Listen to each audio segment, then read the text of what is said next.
Përshëndetje për gjithë të nderuar shikues, ju ftoj të ndiqni edicionin informativ këtu në News24, do të jemi në shoqërinë time, e nisim fillimisht me titujt kryesor.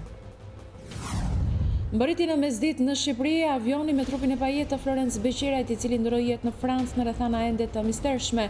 Trupi u shoqërua nga jati, i cili shpreu dhimbjen e madhe për humbjen e të birit dhe falenderoi presidentin e Republikës për mbështetjen. Një përfaqësi e naftetarëve të Ballshit, të cilët marshuan drejt Tiranës për të protestuar, u takuan me ministrat Ahmeta e Gjiknuri. Në fund të takimit, naftetarët thanë se ju ishte premtuar paga e nëntorit, por u shprehën skeptik se premtimi do të mbahet.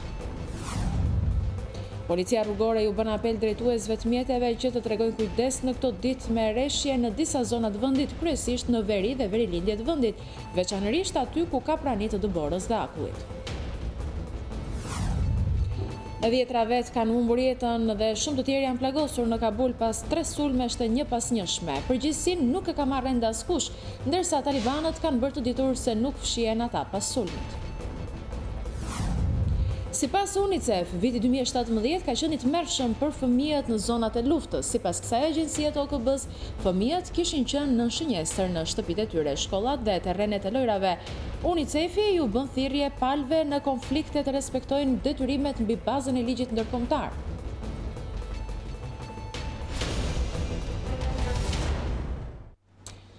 Shkoi në Francë për një jetë më të mirë, por është kthyer sot në dhe brenda një arkivoli të mbështjellë me flamurin shqiptar.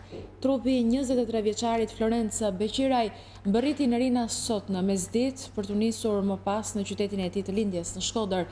Në aeroport ishin të pranishëm të afër me miq të shumtë të triu shkodran, të cilët e pritën 23 vjeçarin mes dhimbjes për një jetë të kputur padrejtësisht në rrethana ende të paqarta. Babai i Florencit mbes dhimbjes falenderoi presidentin Meta për ndihmën e dhënë për kthimin e trupit në atë dhe. Florence Beqiraj prej disa vitesh jetonte në Marseille të Francës, ku kishte kërkuar azil ekonomik. Në 14 dhjetor, ai u kap pa dokumenta nga policia franceze dhe u dërguar në qendrën e azilantëve të refuzuar në Marseille. Prej aty, Florenci u dërguar në spitalin e qytetit pa shenja jete, kur për disa ditë u intubua për të marrë frym. Pas mbërritjes të atit në Marseille, mjekët i hoqën Florencit makinën e asistencës vitale që e mbante në jetë dhe në 22 dhjetor e deklaruan të vdekur. Policia dhe prokuroria e Marseilles po hetojnë për rastin, por paraprakisht thanë se 23 vjeçari u vetvar, deklarat kjo që familjarët e Florencit në Shkodër e mohojnë kategorikisht.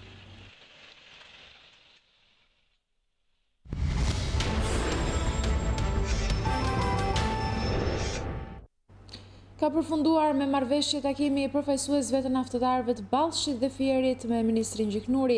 Pas 60 minuta takim në zyrën e ministrit të infrastrukturës dhe energjisë, protestuesve u është premtuar se nesër në orën 13 do të hidhen pagat e nëntorit, por naftetarët janë skeptik lidhur me këtë vendim, duke deklaruar se nuk besojnë tek marrëveshja, pasi edhe në të kaluarën janë gënjur. Pas një takimi rreth një orë që kanë zhvilluar në Ministrinë e Energjetikës, së bashku me 2 ministrat, zotin Gjiknuri dhe zotin Ahmetaj, përfaqësuesit e naftetarëve të Fierit por dhe të Ballshit, duket se ka rezultuar në një takim me administratorin e firmës në zonën e Ballshit, i cili u ka premtuar të 2 ministrave sipas dhe kontratës që ka lidhur që do të marrë një kredi bankare ditën e nesërme të dalë në bankomatet e gjithë punonjësve paga e nëntorit. Paga e nëntorit, e cila prej të paktën këtij muaji ka munguar, por ndërkohë kërkesat e këtyre protestuesve ditën e sotme janë dhe për sa i përket 12 pagave të shkuara, ndaj janë drejtuar përpara Ministrisë Energjetikës ditën e sotme. Ndërkohë, ky lajm, i cili është dhënë nga përfaqësuesit e këtyre naftetarëve ditën e sotme, nuk është pritur shumë mirë për sa i përket atij premtimi që ata dhanë për çështjen e pagave të tyre, dhe ata me këmbgulje dhe me brohoritje thanë se ky është mashtrim i radhës dhe është gënjeshtër e radhës për ta, ndaj ata nuk besojnë dhe nuk do të largohen ditën e sotme. Pse jeni mosbesues për sa i përket këtij premtimi? Sepse na kanë gënjur. Ne kemi 16 rroga pa marrë. Erdhi kryeministri i vendit në 1200 punëtorë dhe tha do t'u jap lekë dhe edhe sigurimet shoqërore kokër në kokër. Nuk na ka dhënë deri më sot. Çfarë do të bëni ju sot? Çfarë do bëjmë? Do vdesim këtu. Sa na çojnë të vdekur atje.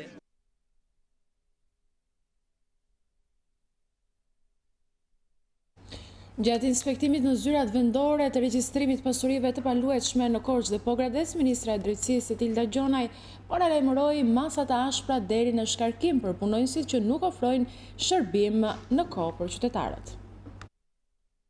Për ne ka rëndësi shërbimi ndaj qytetarit, që jo vetëm të jetë efikas, por njëkohësisht të jetë edhe i shpejt në kohë dhe të jepet sipas kërkesave të tyre. Ne kemi filluar me rekrutimin e drejtuesve të institucioneve të varësisë, të zyrave të regjistrimit pasurive paluajtshme dhe njëkohësisht të përmbarimit, po ashtu dhe të burgjeve.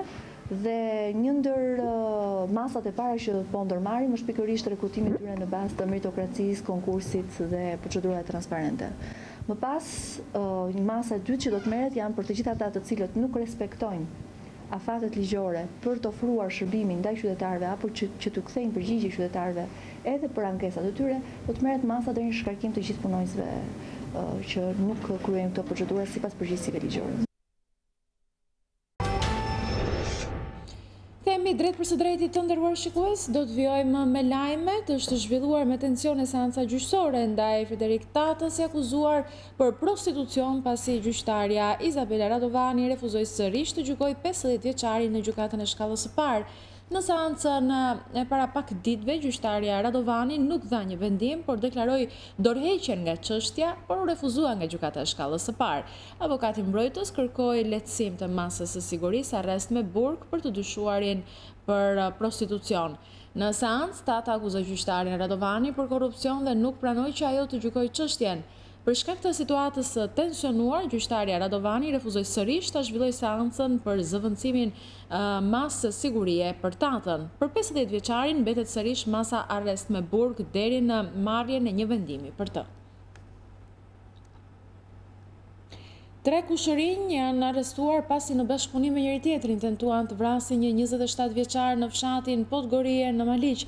Policia bën me dije se Eduard dhe Jani Xhemullari, si dhe Marenglen në Bollguri, një ditë më parë tentuan të vrasin me mjete të forta një 27 vjeçar, po nga fshati Podgorie. Përpasoj 27 vjeçari mori plagë dhe ndodhet në spital nën kujdesin e mjekëve. Nuk dihen rrethanat e ngjarjes dhe motivet e saj, ndërsa mbi 3 kushërinj tashmë në prangat e policisë rëndon akuza e vrasjes me dashje mbetur në tentative kryer në bashkëpunim.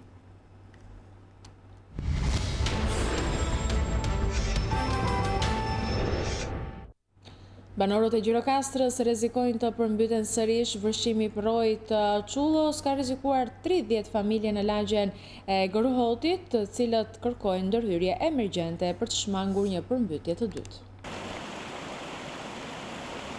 Nuk i kanë rikuperuar ende dëmet që u shkaktuan nga përmbytjet e fillim dhjetorit, e një tjetër zemërim i projit të Çullos kërcënon plot 30 familje në Gjirokastër. Vërshimi i projit e ka bërë të pakalueshme rrugën që lidh lagjet Granicë dhe Gërhot, të cilat rrezikohen sërish të përmbyten. Të alarmuar banorët kanë dalë nga shtëpitë e tyre dhe bëjnë thirrje të parandalohet rënimi që i pret. Në Behar e morën të zhavorin, që këtu të ulej avionët të NATO-s të zbarkojnë në anë të rëna këtu. Tanke të tëra. Urat janë bërë me tubo, nuk janë bërë me këmja si shkosish blokuar uratin me tubo, të poshin atje. Neve nuk e njohin fare se kush është kryetari i bashkisë, nuk e njohin fare si persone. As do ta di hiç fare. Jemi në halltmat. Po mbytet e tërlagja për 100 metra. Le të vi ta shikojnë vetë. Po heqja në një taksat i paguajmë një për një. Një javë po dem drita ujë pa paguar, vjen me vrap për të ndërprer ata. Po si rrezikojmë, ja ku e kam shtëpinë, ja ku e kam, si rrezikojmë, i rrezikuar se ka që s'kam ku vetë. Vetëm ti vëm lum tani. Jemi rreth 20 familja që jemi në anën e projit. Këtu edhe rruga ç'është rruga që zbret poshtë edhe krau këte. Jemi të rrezikuar. Ndërhyrja provizore që është bërë në shtratin e Përrojt nuk e zgjidh përfundimisht problemin. Ndaj kryetaria e bashkisë kërkon ndihmën e qeverisë për një projekt për rehabilitimin e Përrojt të Çullos. Përroji Çullos për momentin është stabilizuar në një mënyrë provizore dhe pa diskutim që ka nevojë për një ndërhyrje thelbësore dhe emergjente me një projekt të mirëfillt. Kemi biseduar edhe me specialistët e dërguar nga kryeministria për të marrë në konsiderat prej tyre për të bërë një projektim dhe ndoshta më pas edhe një financim nga qeveria shqiptare. Janë fonde të cilat buxheti i Bashkisë Gjirokastrës nuk mund t'i përballojë dot, kështu që ne jemi shpresplot që qeveria shqiptare do të na ndihmojë në mënyrë që të marrë një herë e përgjithmonë zgjidhje ky problem. Kjo është hera e dytë brenda këtij viti që Poroj Çullos del nga shtrati brenda një kohe të shkurtër, ndaj banorët apelojnë të merren masa për parandalimin e situatës. Policia rrugore u bën apel drejtuesve të mjeteve që të tregojnë kujdes në këto ditë merreshje të dëndura shiu dhe të bore në disa zona të vendit, kryesisht në veri dhe verilindje të vendit. Në rast se në akset rrugore ka prani të dëborës dhe apullit, shërbimet e policisë rrugore do të kërkojnë përdorimin e zinxhirëve dhe mund të pezullojnë përkohësisht qarkullimin e kategorive të ndryshme të mjeteve. Policia u kujton drejtuesve të mjeteve që të lëvizin me shpejtësi jo të madhe se 50 km/h në vendet ku dukshmëria është më e vogël se 100 metra. Për shkak të mjegullës, gjithashtu policia u kujton edhe u bën apel drejtuesve të mjeteve që në këto ditë të festash të evitojnë përdorimin e alkoolit dhe të tregojnë kujdes maksimal për të evituar përfshirje në aksidente dhe ngjarje rrugore. Në rast aksidentesh apo rreziku, qytetarët mund të kërkojnë ndihmën e policisë në numrat e telefonit 112 dhe 129, si dhe ambulancën apo zjarfikset në numrat 127 dhe 128. Ministri i Brendshëm dhe drejtori i përgjithshëm i policisë kanë festuar me fëmijët e policëve të rënë në krye të detyrës, ku u dhanë premtimin se vitin e ardhshëm vëmendja ndaj tyre do të jetë më e madhe. Me rastin e festave të fundvitit, drejtoria e përgjithshme e policisë së shtetit mblodhi në një fest fëmijët dhe familjarët e punonjësve të policisë të rënë në krye të detyrës. Ministri i Brendshëm Fatmir Xhafaj dhe drejtori i përgjithshëm i policisë së shtetit Haki Çako ishin pranë këtyre familjeve dhe fëmijëve të tyre. Xhafaj deklaroi se në vitin e ardhshëm do të ketë më shumë përkujdesje dhe masa shtesë për këtë kategori. Është në detyrimin ton për t'u bërë jetën shumë të lehtë ju dhe në mënyrë veçantë këtyre fëmijëve të mrekullueshëm, prindërit e cilëve kanë bërë një akt sublim në jetë. Nuk janë sot këtu pikërisht për të mbrojtur jetë, për t'i bërë jetët e të gjithëve dhe jo vetëm të fëmijëve tyre shumë të sigurt. Gjatë vitit që vjen, ne do të bëjmë disa gjëra, do të marrim disa masa, shtesë ndër masat mbështetëse që janë marrë, që unë besoj që do vijë më shumë në ndihmë familjeve të policëve të rënë në krye të detyrës dhe në mënyrë veçantë fëmijëve të tyre për t'u bërë jetën edhe më të lehtë. Sa kaq, Çako tha se një pjesë e fëmijëve të policëve të vrarë kanë ndjekur ëndrrën e familjarëve të tyre, duke u veshur edhe ata me uniformën blu. Pjesë e strukturave të policisë së shtetit është bërë një numër i kënaqshëm punonjësish policie nga familjet tuaja, ndër të cilët 9 punonjës policie vazhdojnë akoma studimin në kolegjet e policisë dhe 13 të tjerë kanë dalë dhe vazhdojnë punën normal duke kontribuar drejt për drejti për sigurinë dhe për rendin. Në një atmosferë festive u bë dhe shpërndarja e pakove me dhurata të ofruara nga disa biznese. Po ashtu për 60 fëmijë u shpërndan nga 20.000 lekë të reja, si dhe për 225 familje të dëshmorëve të policisë u shpërndan 10.000 lekë të reja, kontribut më së shumti i vetë punojësve të policisë së shtetit për familjet e kolegëve të tyre, si dhe i disa bizneseve. Bashkia e Tiranës dhe Autoriteti i Mbikëqyrjes Financiare kanë shtruar një deklaratë festive për të moshuarit që frekuentojnë qendrën sociale në bulevardin Zogu i Parë. Kryebashkiaku Veliaj tha se Tirana është bërë më solidare se kurrë dhe se bamirësia duhet jetë pjesë e të gjithëve. Autoriteti i Mbikëqyrjes Financiare ju bashkua thirrjes së Bashkisë së Tiranës që në prag të festave të fundvitit të sjellë pak gëzim për shtresat më në nevojë të shoqërisë. Kryetari i Bashkisë Veliaj dhe kryetari i AMF-s Ervin Koçi shërbyen një drekë festive për të gjithë njerëzit në nevojë, kryesisht të moshuar që frekuentojnë qendrën sociale të Bashkisë së Tiranës në bulevardin Zogu i Parë.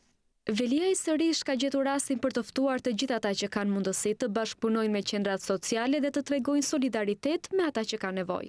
Janë të rralla ato institucione, të cilët thonë nuk do mendojnë vetëm për veten tonë, por ne pjesë të organizimit fundvitit do të jetë edhe një fest, edhe një drek, edhe një vakt i ofruar për qendrat tona sociale. Ndaj për këtë arsye do të falenderoj me gjithë zemër edhe shpresoj shumë që këtë shembull do ta ndjekin gjithë institucionet e tjera. Asnjëri nuk ja del dot i vetëm.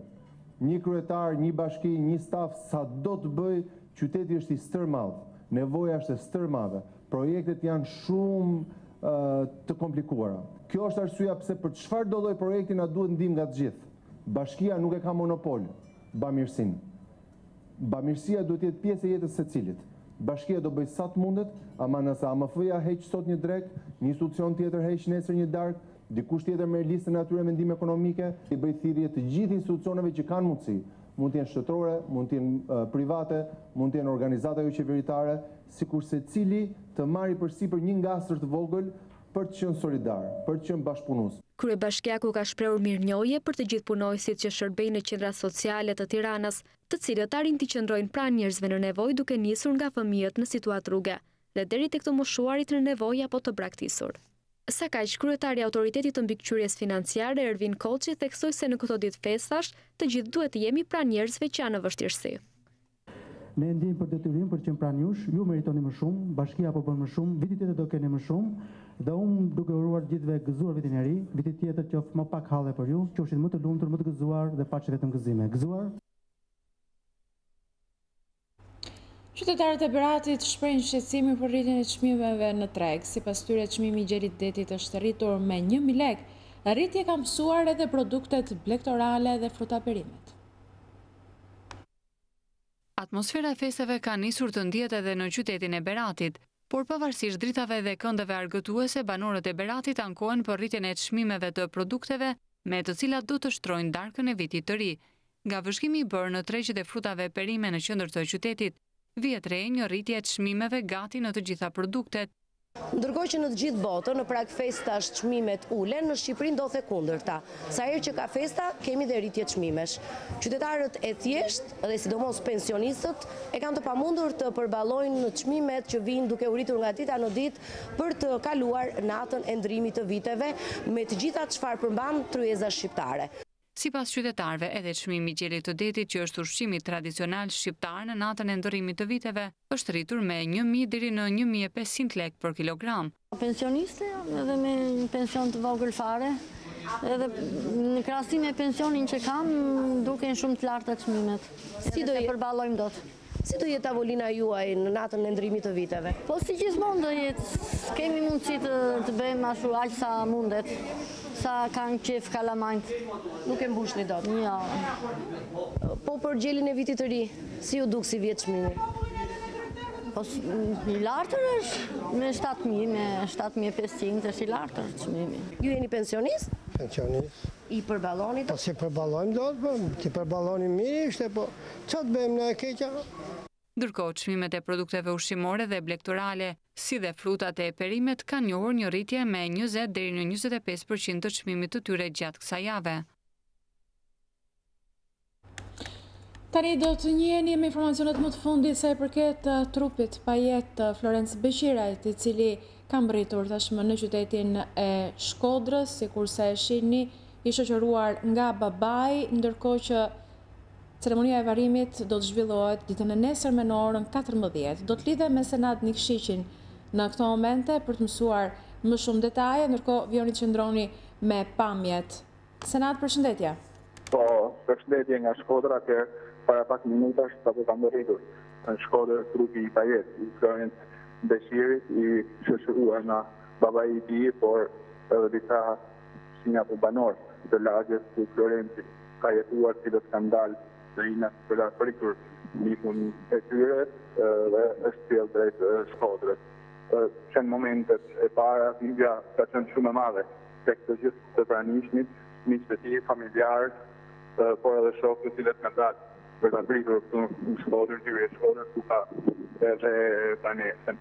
E tek të arkivoli është kërcjellë brenda banesës me i mbuluar e flamurit shqiptar kuqezis, dhimbja ka qenë shumë e madhe në familjen e Florence Beqirit, tek njerëzit më të afërt tij, gjyshja, nëna, por natyrisht edhe persona të tjerë. Ka qenë një situatë ku nuk do të kishin dashur që të ishin të pranishëm, një dhimbje shumë e madhe realisht në familjen e Florence Beqirit, disa persona sapo janë shoqëruar me ambulancë, se natyrisht kanë pësuar të dhimbje fiksi, kur 23 vjeçari ka ardhur i pajet në arkivat. Ndërkohë që ceremonia e varrimit do të jetë ditën e nesërme në orën 14 në Shkodër, ku besoj që do të ketë një pjesëmarrje të gjerë dhe solidaritet të qytetarëve të Shkodër lidhur me ngjarjet e rëndë.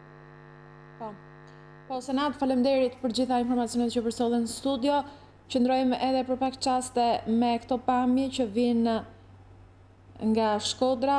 Trupi i Florencë Beqirajt ka mbritur në qytetin e tij të lindjes. Ai ndroi jetë në një spital të Marsejës,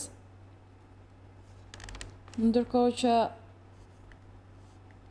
nesër zhvillohet ceremonia e varrimit në orën 14. Janë të shumë qytetarët që e kanë pritur trupin e Pajet, i shoqëruar nga babai i tij.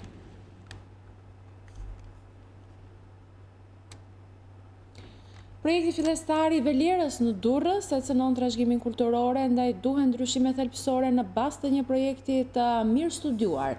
Këtë e pohuan ekspertët arkeolog të pavarur gjatë prezantimit të raportit në gjykatën administrative në Durrës. Mbahet seanca e radhës për fatin e projektit veliera në Durrës. 3 ekspert arkeolog të pavarur prezantuan raportin në gjykatën administrative në qytetin e Durrësit, me prezencën edhe të shoqërisë civile. Përpara trupit gjykues, ekspertët thanë se projekti fillestar cënon trashëgimin kulturore, ndaj duhen ndryshime thelbësore në bazë të një projekti të mirë studiuar. Shoqëria civile ndoqi me interes raportin për afro 2 orë prezantim nga ekspertët, por sërish kërkuan më shumë kohë për të njohur me të. Pasi do ta lexojmë ekspertizën dhe do konsultohemi me ekspertë tjerë, do paraqesim mendimet tona brenda datës 29 dhjetor. Është plotësisht në kundërshtim me ligjin dhe ne këtu insistojmë fort të merren penalizimet në lidhje me këtë ndërtim të palishëm, pastaj kalojmë me kismet, kur i thonë, të kalojmë në ndryshim projekti që kanë pretendimin Bashkia e Durrësit dhe që po insiston fort të thonë të kemi ndryshim projekti me që ne kemi bërë këtë llogatimi. Kjo bëri që vendimi të shtyhet për 9 herë radhazi. Seanca e radhës do të mbahet më 9 janar. Punimet në lulishten para godinave të drejtorisë së portit detar të Durrësit dhe torrës veneciane nisën 13 muaj më parë. Gjatë punimeve u zbuluan monumente arkeologjike duke nxitur reagimin e shoqërisë civile, të cilët ju drejtuan gjykatës për pezullimin e projektit.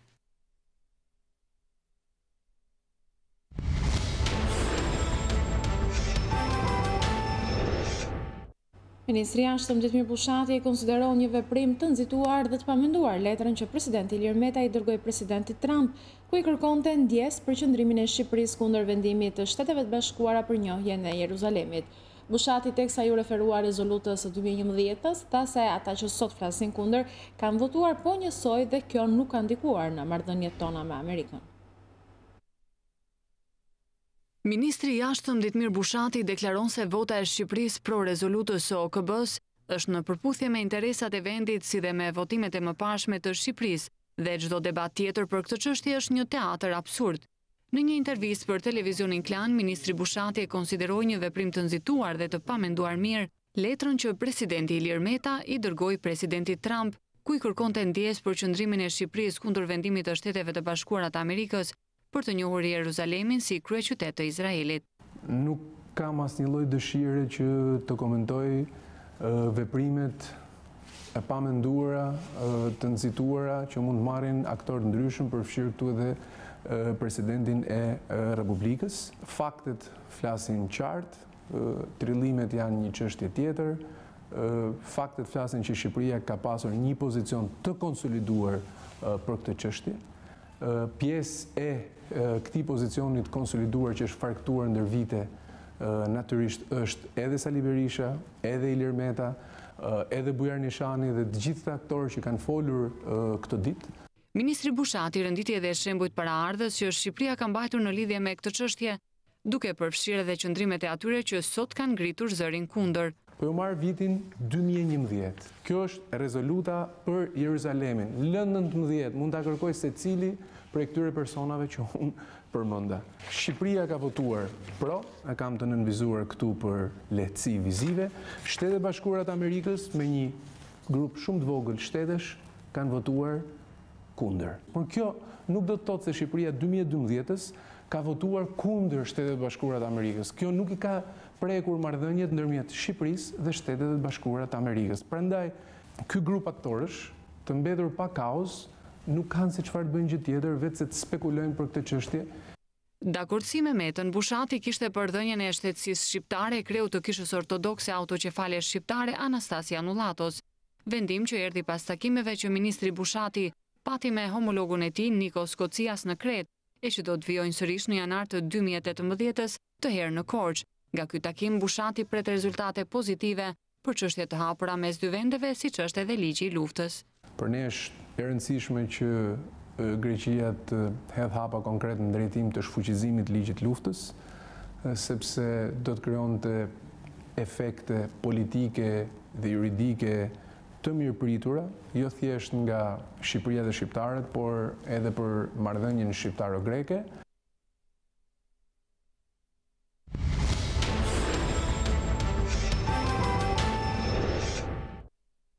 Në vendimet e prokurorisë për deputetët Aqif Rakipi, PD-jus dhe Gledion Rauvica LSI-s thuhet se dy të zgjedhurit kanë fshehur në formularin e vetdeklarimit faktin se në të kaluarën janë ndaluar në Itali për vjedhje, njëri në 1998 dhe tjetri një vit më vonë. Kohë kur të dy deputetët mbanin emrat rrem. KQZ vendosi t'u lërë 48 ora fat atyre për të njohur me dosjen dhe për të përgatitur mbrojtjen.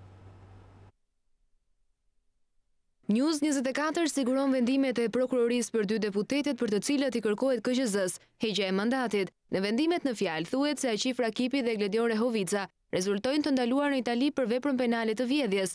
Edhe deputeti PD-jus dhe ai LSI-s janë dalur nga drejtësia italiane teksa mbanin emra të rrem dhe janë zbuluar nga krahasimi i gjurmëve të gishtave nga Interpol Tirana dhe Interpol Roma. Në raportin e prokurorisë shkruhet se deputeti Aqif Rakipi është ndaluar në Itali për vjedhje në emrin Skënder Ejulbegaj. Ai ka konsumuar veprën penale të vjedhjes më 3 nëntor 1998. Dalimi nga autoritetet italiane nuk rezulton në formularin e vetdeklarimit të Aqif Rakipit, ndërsa Gledion Rehovica me emrin Kustamina është i raportuar për vjedhje në një dyqani në shtetin Fqinj, më 27 shkurt 1999. Edhe Rehovica nuk ka deklaruar në formular ndalimin nga policia italiane. Sipas prokurorisë, mosdeklarimi i ndalimeve nga autoritetet italiane në formularin e vetdeklarimit bën që dy deputetët të jenë në kushtet e ndalimit të ushtrimit të mandatit. Për këtë shkak, prokuroria i kërkon KQZ-s heqjen e mandatit për dy deputetët e Kuvendit të Shqipërisë. KQZ pritet të vendosë ditët në vijim për kërkesën e prokurorisë, ndërsa në një mbledhje informale të zhvilluar paradite, vendosi të lërë 48 orë kohë deputetëve për të njohur me dosjen dhe për të përgatitur mbrojtjen. Më pas do të thirret mbledhja e KQZ-s për të diskutuar mbi rastet. Në mbledhjen e ardhshme do të diskutohen edhe 3 informacionet e sjella për 3 zyrtarët e tjerë, kreun e Bashkisë së Pogradecit Eduard Kapri dhe 2 ish-deputetët Mill Fufi dhe Omer Mamo.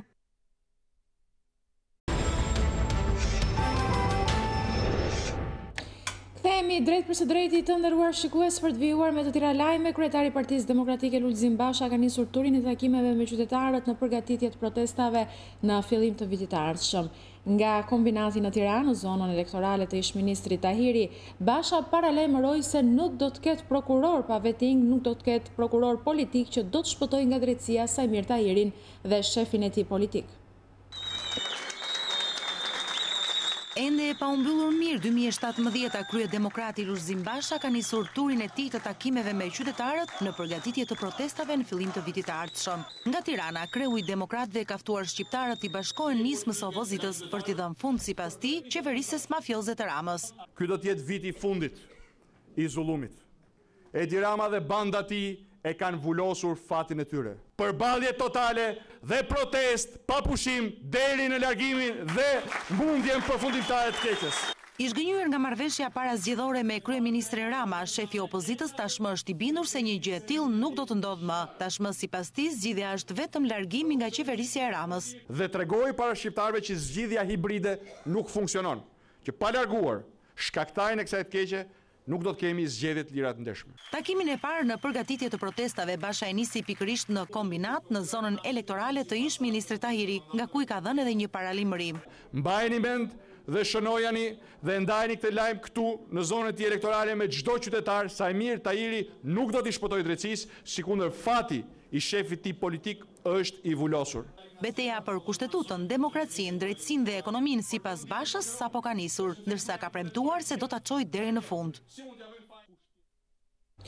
Janari pritet të jetë një muaj jo I qetë për opozitën, teksa Basha ka paralajmëruar protesta 4 aleat të tij duket se po çojnë në mend edhe largimin për krijimin e një aleance të re.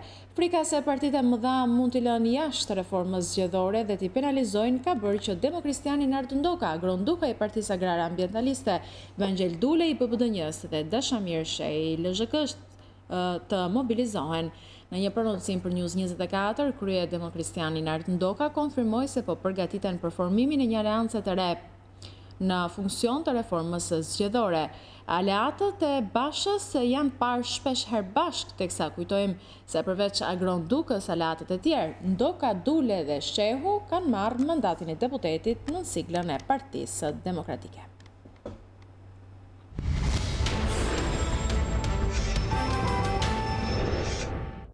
Drejtoria e përgjithshme e tatimeve ju kujton të gjithë tatim paguesve që të plotësojnë kushtet ligjore për të përfituar nga ligji I faljes deri në datën 31 dhjetor 2017. Në një intervistë për News24, zëvendës drejtori I përgjithshëm I tatimeve Xhavit Curri thotë se në total numri I tatim paguesve që kanë përfituar nga ligji për faljen dhe fshirjen e detyrimeve tatimore arrin në 154.000 tatim pagues. Kur kanë mbetur dhe pak ditë nga përfundimi I afatit të ligjit të faljes, bizneseve u janë falur rreth $54.6 miliard detyrime tatimore. Në një intervistë për News24, zëvendës drejtori I përgjithshëm I tatimeve Xhavit Curri thotë se në total numri I tatim paguesve që kanë përfituar nga ligji për falje dhe fshirjen e detyrimeve tatimore arrin në 154.000 tatim pagues. Kam përfituar deri tani 154.500 tatim pagues nga zbatimi I ligjit të faljeve dhe janë falur, janë fshirë pra nga regjistrat e administratës tatimore rreth 54.6 miliard lekë detyrime.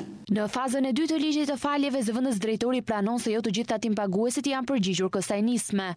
Në fakt, fluksi I pagesave të principalit për përfituar nga ligji I faljeve nuk ka qenë ai që prisnim, janë përfituar, janë bërë pagesa në fakt për rreth 2.5 miliard lekë detyrime principale dhe për të shkak janë fshirë gjithë detyrimet e tjera që shoqërojnë këtë detyrim principal. Dhe në total pra, siç thash, janë fshirë nga regjistrat 54.6 miliard lekë detyrime. Por fal thjeshtimit të procedurave, nisma e marrë për faljen e borxheve për bizneset, sipas Xhavit Currit, ka rezultuar e suksesshme. Në atë vit janë falur në 2011-2012 janë falur vetëm 20.5 miliard lekë detyrime. Kjo për shkak të procedurave të rënduara që parashikonte ky ligj. Procedurat ishin të tilla që tatim paguesi do duhet paraqiste një kërkesë në administratën tatimore, kërkesa të shqyrtohen nga administrata tatimore dhe më tej të procedojë me faljen. Absolutisht që ka më të lehtë tani. Pra, kushti I vetëm është që paguaj principalin, çdo gjë tjetër merret përsipër nga administrata tatimore për të falur gjoba. Pas shumë kohësh, drejtoria e tatimeve ka arritur të zgjidhë edhe problemin për ndërmarrjet që ishin të regjistruar në qendrën kombëtare të biznesit, por që nuk ishin hequr nga regjistri I tatimeve, çka prodhonte çdo vit gjoba automatike për ta. Bëhet fjalë për rreth 20.000 tatim pagues dhe shuma e falur për këto 20.000 tatim pagues është rreth 1.4 miliard lekë. Borxhi tatimor në fund të vitit 2016 zuri 10% të prodhimit kombëtar, ndërsa në fund të këtij viti ai pritet që të lehtësohet me 30%. I rikthehemi edhe një herë informacioneve më të fundit sa I përket të Florence Beqirajt, babai 23 vjeçarit ka dhënë një deklaratë vetëm pak më parë lidhur pikërisht me vdekjen e të birit, për cilin ka kërkuar drejtësi, do ta ndjekim në këto momente. Isha dhe drejtësia djalit tim. Me që djali miku për kësa jetë ka të djalin drejtësia që ai të flenë që atje ku për qërë. Zimi, kur e ki pa djalin, a ka pas shenja dhune atje, ti ki kënë të spitali? Pa ma vërë, ka pas shenja dhune. I vënum ka kënë. Unë e kam gjithë shenja në dorë. Unë e kam marrë fotografia, kam marrë avokati shenja. Më stoj kërkuj se s'ka pas shenja dhune. Ku kishte shenja? Edhe në kra, edhe në dorë. Kur kam shku të nesme në spital, ja kanë shi komplet shenja në dorë. Tek fyti? Te fyti po se po me tel, e nuk ka kanë konop. Si e ka pas në fyt, e ka pas edhe në dorë djali. Si ja hoqën tubat, se kjo është momenti më... Atë din vetë që spitali mund bëj profesionin e doktorit, unë kam pas halë, unë kam pas qef me gënë djalin me marrë gjallë te, jo me pru dekun të të motrave vete, të nana vetë. Por ka i ke që risk, që me bërë. Që risku djalin të inshallah, ka i risk atë refugjat tjere, nuk i nolli kjo punë që i nolli djalin të. A ke firmos atje? Me gjithë shpirt, se ka shumë si djalli jem atje në pranë, se nuk i desit për kush për të. A keni firmos tek spitali, apo jo? Jo, vëlla, jo. Kam firmos, më ka shku meja me djalin dhe me dorë të vëmë. Si, ku ka prind që më të fminë vetë. Qa kërkoni? Drejtësi, më vëlla, vetëm drejtësi, vëlla. Asisen, unë as merre me politikë, as më interesën politika. Unë jam njeri i varfër. Unë du drejtësi. Më ka premtu presidenti i Republikës dhe ta zgjellim këtë punë edhe unë jam i bindur se ai ka me ma zgjellë. Derisa më pruni edhe djalin këtu, ai ka për të ta zgjellë këtë gjë. Ishte kjo deklarata e babait të Florenca Beqirajt, të nderuar shikues. Vjojme të tjera lajme nga muaji janar pranë hipotekës do të hapet një sporteli veçantë si një kërkesë bërë nga biznesi ku mund të rezervohen takime paraprake pa krijuar rradhë dhe pa humbur kohë. Në 100 ditëshin e parë si ministre sipërmarrjes, Soni Laqato tha se janë zgjidhur 60% e ankesave të ardhura nga sipërmarrja. Në 100 ditëshin e parë si ministre për sipërmarrjen, Soni Laqato i tha biznesit se ministria që ajo drejton ka arritur të realizojë zgjidhjen e rreth 60% të ankesave të ardhura nga sipërmarrja. Në këto 100 ditë, zyra jon ka marrë rol në harmonizimin e një marrëdhënie të drejtë me sipërmarrjes dhe qeverisë. Me mbështetje të plotë të kryeministit, kjo zyrë ka arritur të realizojë zgjidhjen e pothuaj 60% të ankesave të ardhura për trajtim. Pjesa tjetër është në ndjekje intensive nga ana e zyrës. Por presidenti i Business Albania Luan Bregasi kërkoi që biznesi të ketë më të shumë lehtësira në zyrat e hipotekës, duke u krijuar një sporteli veçantë për bizneset. Ne mendojmë që një problem që duhet merret më seriozisht është përmirësimi i punës së hipotekave. Sipërmarrja ndjen ende vështirësinë, pavarësisht përmirësimeve që janë bërë.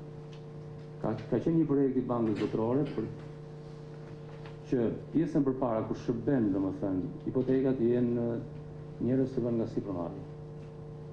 Domethënë, front office të jetë sipërmarrja dhe back office të jetë shteti. Dhe në rast se shteti nuk i përgjigjet, punojësit e shtetit nuk i përgjigjen, pjesës përpara duhet të largohen nga puna. Domethënë, mund të përdoren mekanizma të tillë që të nxisim dhe të formalizojnë më shumë dhe të rrisim performancën e hipotekave. Ne jemi duke konkluduar dhe një projekt ku do shtojmë në zyrat e Adisës, pra aty ku ofrohet shërbimi për qytetarët një sporteri më vete vetëm për biznesin, kur mund të jetë edhe i para njoftuar takimi, pra që të mos pritet fare në radhë, dhe me metoda të tjera, ku do eksperimentohet gjatë muajit janar dhe pastaj do vihet në funksion gjatë muajve të tjerë të vitit. Kjo e dedikuar vetëm për veprimtarinë e përditshme të biznesit. Në aktivitetin Shqipëria miqësore me sipërmarrjen, Ministri Laqato renditi edhe indikatorët ku Shqipëria ka bërë përmirësime, si lehtësimi i procedurave për pajisje me leje ndërtimi apo procesin e marrjes së një lidhje të re me energjinë elektrike. Plazhet e Shqipërisë janë nën kërcënimin e erozionit, është titulli i reportazhit të kanalit turk TRT World për Bregdetin shqiptar. Sipas reportazhit, 1/3 e vijës bregdetare prej më shumë se 400 kilometrash në Shqipëri është në rrezik nga erozioni për shkak të ndryshimeve klimaterike dhe zhvillimit të parregulluar urban. Në Shqipëri, 1/3 e vijës bregdetare prej më shumë se 400 kilometra po gryhet për shkak të një kombinimi të rrezikshëm të ndryshimit klimatik dhe zhvillimit të parregulluar urban, shkruan kanali turk TRT World. Erozioni i bregdetar nga deti Adriatikut po glabëron plazhe, pyje dhe toka, dhe ky erozion nuk kërcënon vetëm kafshët e egra, por po dëmton edhe bizneset në vend. Ambientalistët thonë se shkaku i këtij erozioni është kombinimi i rrezikshëm i ndryshimit klimatik dhe zhvillimit të parregullt urban. Banorët e fshatrave shqiptare gjithashtu po përballen me një të ardhme të pasigurt. Peshkatarët në qytetin e vogël të Shëngjinit kanë frikë se do të duhet largohen nga shtëpitë e tyre, ashtu si shumë pelikan dhe peshq po largohen nga laguna. Pronari një lokali në zonë Afrim Krasniqi thotë se dikur në Shëngjin vinin shumë turist nga Europa, por tani numri i tyre është më i ulët për shkak të erozionit. Ndërsa Osman Demi, një peshkatar vendas, thotë se çdo ditë shohin të friksuar se si uji futet në tokë. Na kene shumë frikë se deti të avancuar ditë për ditë. Jo, domethënë vit se na shihim për shumë për regularitetin se na peshkatar punojmë. Po edhe sot me verifiku se janë bën kirat, që janë bën 85, mund të kenë hyrë me 80-90 metra në det. Sipas qeverisë shqiptare, një e treta e vijës bregdetare 427 kilometra të gjatë po gërryhet. Ruajtja e bregdetit nga erozioni është një punë e kushtueshme për një nga vendet më të varfra të Europës, por nëse nuk ndërhyhet, kostot mund të rriten edhe më shumë pas një periudhe afatgjatë. Ditë e keqe për mjekësinë shqiptare, kjo enjte 2 mjekë të njohur shqiptar u nda nga jeta për shkak të sëmundjeve nga të cilat vuanin prej disa kohësh. Është ndarë nga jeta profesor Agim Sallaku, shef i shërbimit onkologjik në QSUT. Ai ishte i specializuar për onkolog, radioterapeut, diagnoz dhe mjekim të pacientëve me radioterapi. Profesor Sallaku ndëroi jetë në moshën 62 vjeçare në Turqi nga një sëmundje e rëndë. Para 2 muajsh ai u kthye nga Turqia në gjendje më të mirë dhe tha se kishte ndodhur mrekullia pasi nuk mendonte se do të kthehej në jetë, por për fat të keq mrekullia zgjati shumë pak dhe ai ndëroi jetë pikërisht këtë të njëjtë. Po sot ndëroi jetë edhe mjeku i mirënjohur i Spitalit Ushtarak, ortopedi Arben Runa, i cili gjithashtu vuante nga një sëmundje e rëndë. Arben Runa u diplomua për kirurg traumatolog dhe shërbeu deri në fund të jetës së tij si kirurg pranë Spitalit Ushtarak. Qeveria kishte dhënë një fond për kurimin jashtë vendit të doktorit Arben Runa, por ai nuk mundi t'ia dalë.